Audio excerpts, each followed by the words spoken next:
18.000 dosi all'USL 6 Euganea e altre 23.000 all'azienda ospedaliera di Padova e IOV. L'arrivo della nuova scorta del siero Pfizer fa ripartire la macchina delle vaccinazioni nel Padovano. I primi ad essere vaccinati saranno gli ultraottantenni che la scorsa settimana si sono visti cancellare la prenotazione a causa della fine delle dosi.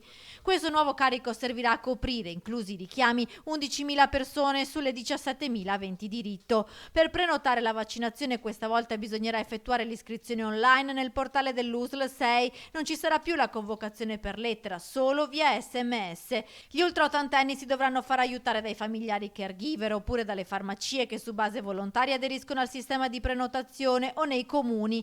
Entro fine aprile l'auspicio del direttore generale dell'USL 6 Paolo Fortuna è che si concludano le vaccinazioni degli ultraottantenni.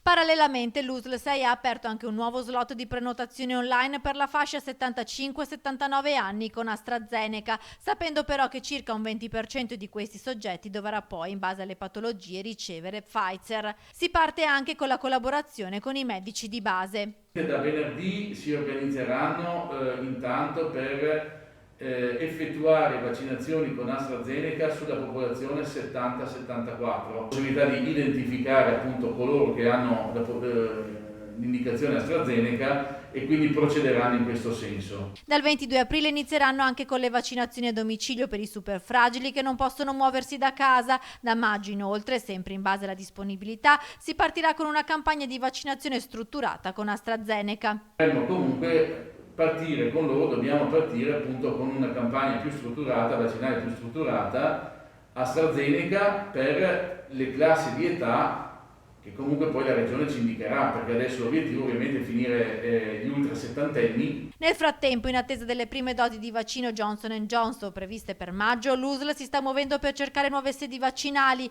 Il direttore generale Fortuna ha già avuto contatti con Don Dante Carraro del CUAM e con l'ospedale militare.